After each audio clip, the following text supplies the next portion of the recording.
ကဲညီတို့အားလုံးပဲမင်္ဂလာပါကျွန်တော်ရဲ့ Top United ကနေပြန်လဲကြိုဆိုလိုက်ပါတယ်ဆိုတော့ဒီနေ့မနက်ကစောပိုင်းမှာကျွန်တော်လွှင့်ပေးခဲ့တဲ့ live stream လေးမှာတော့ကျွန်တော်တို့ဒါအကြောင်းမျိုးကြောင့် live ကပြတ်ကျသွားပြီးတော့အကြောင်းအရာကိုလောက်လောက်ငန်းလိုရေးတူရှင်မရောက်ခဲ့တဲ့အခြေအနေမျိုးကြောင့်ကျွန်တော်ဒီ video လေးမှာဆက်လက်ပြီးတော့ဆွေးနွေးပေးချင်ပါတယ်ဆိုတော့ဒီ video လေးမှာတော့ကျွန်တော်တို့ဒါကွဲလဲပိုင်းခေါ်ယူမှုနဲ့ပတ်သက်ပြီးတော့ပေါ့နော်နိုင်တဲ့တရားကွဲလဲကစားမှာတအူးပဲခေါ်တော့မယ်ဆိုတဲ့အခြေအနေနဲ့ပတ်သက်ပြီးတော့အဓိကဆွေးနွေးသွားမှာဖြစ်ပေမဲ့လည်းဒီကွဲလဲကစားမှာတအူးပဲခေါ်ယူမဲ့အခြေအနေက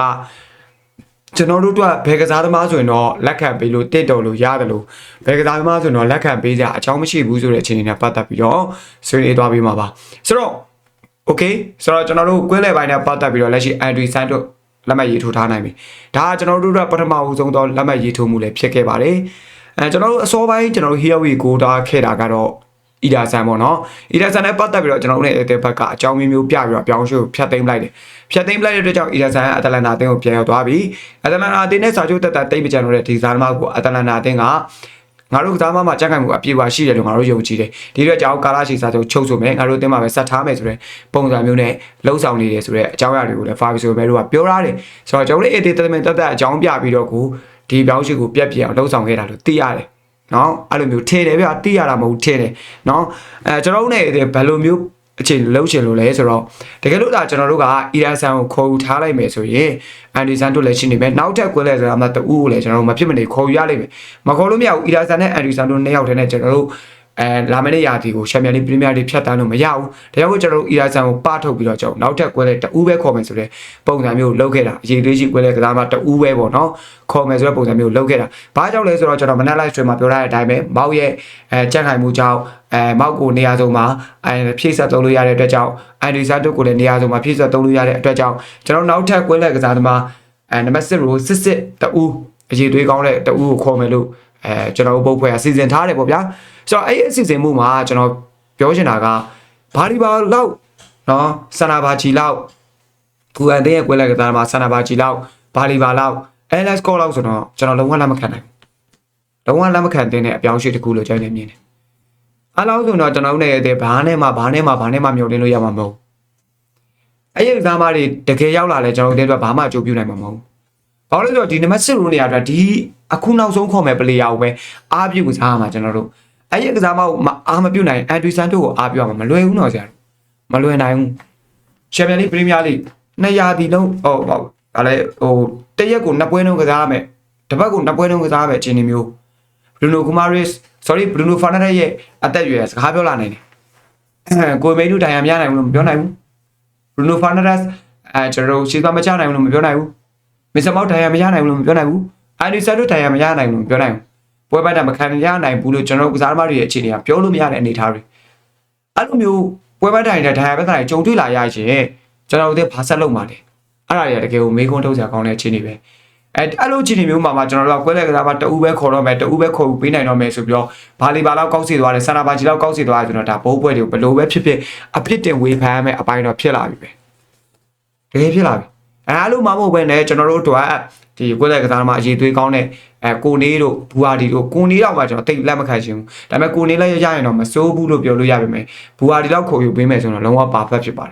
်ဘူဟာဒီမှမဟုတ်ဘူးဝါဒန်လောက်ဆိုရင်လည်းကျွန်တော်မစိုးလို့ပြောလို့ရပါတယ်ဝါဒန်ခရစ္စတယ်ဘယ်လေးတင်ဦးဆောင်ပြီးတော့ကစားပေးနိုင်တဲ့အရေးသွေးမျိုးရှိတယ်LS Score ကိုကျွန်တော်ဘာကြောင့်လက်မခံလဲဆိုတော့ LS Score ကဘိုးမောက်တဲ့ကွဲလဲပိုင်းဦးဆောင်ပြီးတော့ကစားပေးနေတဲ့ကစားမမဟုတ်ဘူး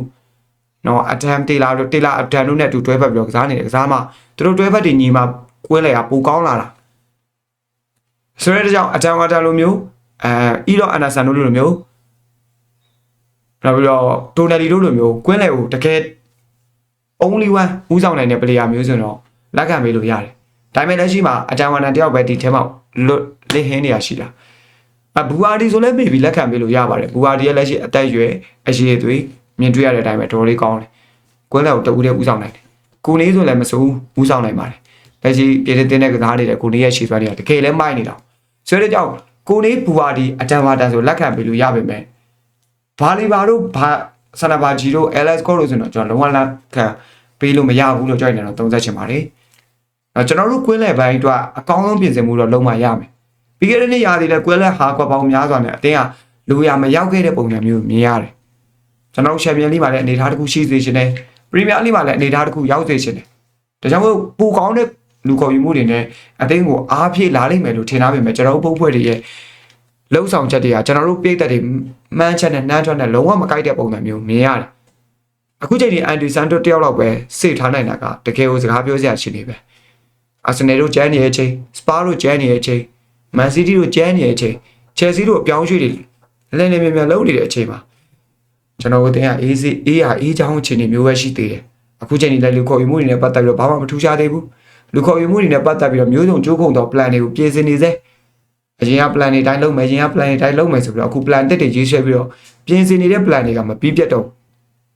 နော်အခုဆိုလည်းကွင်းလက်ကစားမှာတအူးပဲခေါ်မယ်အဲ့ဒီကွင်းလက်ကစားမှာတအူးကဘယ်သူပဲဝါဖြစ်လာမလဲဆိုတော့စောင့်ကြည့်ရအောင်ပဲရေသွေးနေတဲ့ကွင်းလက်ကစားမှာတအူးဆိုတော့တေးကြပြီဘာမှမျောမလင့်နေတော့တိုင်ပတ်ပြီအဲဘာကြောင့် United တင်ကကွင်းလက်ကစားမှာတအူးပဲခေါ်တာလေဒါနဲ့ပတ်သက်ပြီးတော့ကျွန်တော်ညီကိုတို့နားလည်အောင်ရှင်းပြရမယ်ဆိုရင်တော့ဖြစ်တော့ပြန်ပြီးတော့အလုံးစုံရှင်းပြရမယ်ဆိုရင်တော့ဖြစ်မောက်ကြမ်းခိုင်မှုပြေးသွားတဲ့အတွက်ကြောင့်မောက်ကိုနေရာဆုံး3နိုင်လို့နံပါတ်1ချက်နော်ဘရူနိုမကစားနိုင်ဘရူနိုနေရာမှာ3မယ်မိန်နူမကစားနိုင်မိန်နူနေရာမှာ3မယ်နံပါတ်6 row ဆိုလဲနံပါတ်6 row မောက်ကစားနိုင်တယ်ဒါတော့မှန်တယ်နံပါတ်2ချက်အန်ဒရီဆန်တို့နေရာဆုံးကစားနိုင်လို့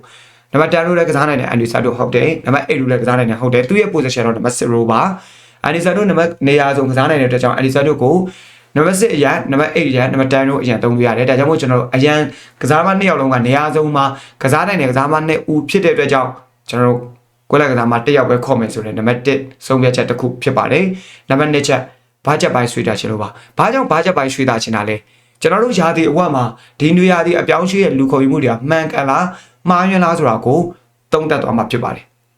ဆိုတော့အဲ့လိုယာတီဘက်မှာသုံးသပ်ပြီးရင်မှားရင်းတယ်လို့သုံးသပ်တယ်ဆိုရင်အသေးအတွက်လိုအပ်နေသေးတယ်လို့သုံးသပ်တယ်ဆိုရင်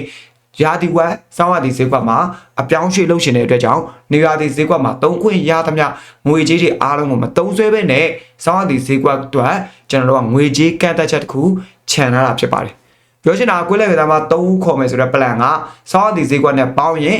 ဖြစ်သွားလိမ့်မယ်နေရာတီဈေးကွက်မှာတော့ကွေးလက်ကစားမှာ2ဦးပဲခေါ်တော့မယ်အဲ့လိုနော်ဆိုတော့နေရာဒီဈေးကွက်မှာကွင်းလက်ကစားမှာ3ဦးခေါ်လိုက်ရင်တန်ဖိုးနည်းတဲ့စန္ဒဘတ်တို့လို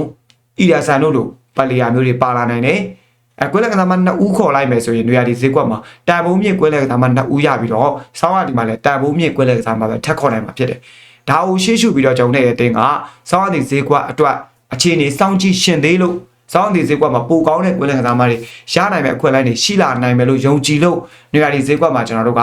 လူခေါ်ယူမှုကိုရှော့ချလိုက်တာဖြစ်တယ်။အားကြောင့်ကိုကျွန်တော်ရဲ့အတင်းနေနဲ့ဒီနေရာဒီဈေးကွက်မှာကွင်းလက်ကစားမှာအန်ဒီဆန်တို့အပြင်နောက်ထပ်2ဦး2ဦးပဲခေါ်တော့မယ်ဆိုတဲ့အစီအစဉ်ကိုရွေးချယ်ခြင်းဖြစ်တယ်။အဲ့ဒါနံပါတ်1ချက်နံပါတ်3ချက်ကတော့အတင်းရဲ့လူငယ်လေးတွေကိုတတိယဦးစားပေးဆွဲနေရမှာအစားထိုးရှင်းလို့နော်ထိုင်လာ pressure jet pressure ကိုနေ maybeတိုဘီကိုလာပါဝင်လာနိုင်တယ်အသေးရဲ့လူစင်းပါဘောနော်ရှေ့သားပွဲပေါ်မူတည်ပြီးတော့သူတို့ကိုနေရာပေးသွားမှာဖြစ်တယ်ဘယ်သူကိုနေရာပေးသွားမလဲတော့မသိပေမဲ့သူတို့အရဲ့လူငယ်ကစားမလေးတွေကိုကိုစီတတိယဦးစားပေးဆိုတဲ့နေရာမှာထားမယ်အဲ့လိုအခြေအနေမျိုးကြောင့်ကျွန်တော်ရဲ့အတင်းကအရဲ့အချက်3ချက်ကြောင့်ကွင်းလက်ကစားမ2ဦးပဲခေါ်မှာဖြစ်ပြီးတော့အဲ့ဒီကွင်းလက်ကစားမ2ဦးဆိုတာဘယ်သူပဲဝါဖြစ်မလဲဆိုတာကိုတော့ရှင်ကုန်စိတ်လှုပ်ရှားပွဲစောင့်ကြည့်အောင်မှာဖြစ်တယ်နော်ညီကိုတော့ဘယ်လိုမြင်လဲအဲ့ရဲ့ကွင်းလက်ကစားမှာတအူးကိုဘဒုကိုခေါ်ယူစေချင်လဲဘဒုဆိုရင်ကျွန်တော်အတင်းအတွက်အဆင်ပြေမယ်ထင်တယ်ဒါနဲ့ပတ်သက်ပြီးတော့ကျွန်တော် comment နဲ့မောင်ရပြီးတော့ဆွေးနွေးညင်းခုတ်ပေးကြဖို့ပြောရှင်းပါလိမ့်ဗျာနော်